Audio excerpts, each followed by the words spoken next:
আরেকটা হলো অপবিত্র কলেমা, নাপাক কলেমা। তার দৃষ্টান্ত হলো কাশাজারাতিন খবিসা, এটা হলো খারাপ বৃক্ষ। ওটা হলো কাশাজারাতিন তৈয়বা, আর এটা হলো কাশাজারাতিন খবিসা।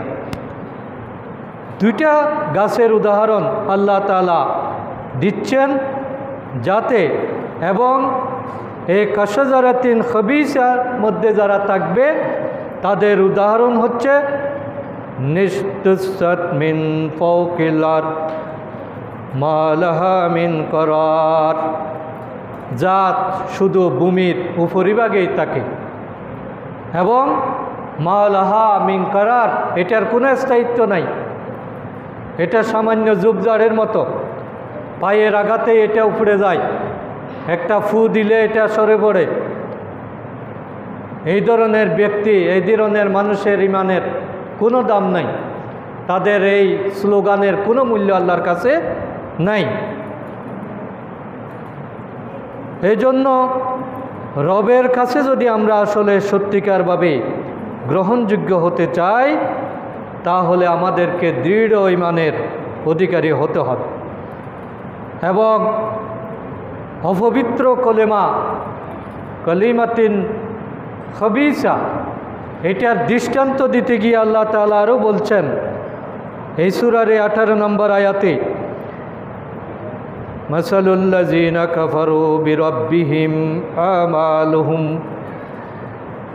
আমালুহুম কারামাত, যে তাদের যারা কুফরি করে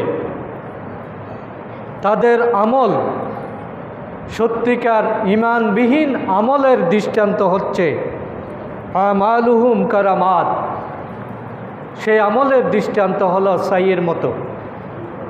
একটা ছাইয়ের স্তূপ আমরা যদি জমা করে রাখি তাহলে কি হয়ে যায়? নিস্তাদ্দাত বিহির রিহু ফি ইয়াউমিল আসিফ, যখন বাতাস আসে আর প্রবল ঘূর্ণিঝড় যখন শুরু হয়ে যায়, তখন এই ছাইগুলো একটাও অবশিষ্ট থাকে না, সব মুহূর্তের মধ্যেই শেষ হয়ে যায়। তাহলে যারা কুফরি করে তাদের আমল হলো এরকম ছাইয়ের নিয়ে, ছাইয়ের স্তূপের নিয়ে। অনেক রোজা রাখবে, অনেক হজ করবে, অনেক দান খয়রাত করবে, কিন্তু আল্লাহ বলতেছেন শুধুমাত্র ইমানি দৃঢ়তা না থাকার কারণে, কঠিনকে বরণ করে নেওয়ার যোগ্যতা না থাকার কারণে, প্রতিকূলতাকে হজম করার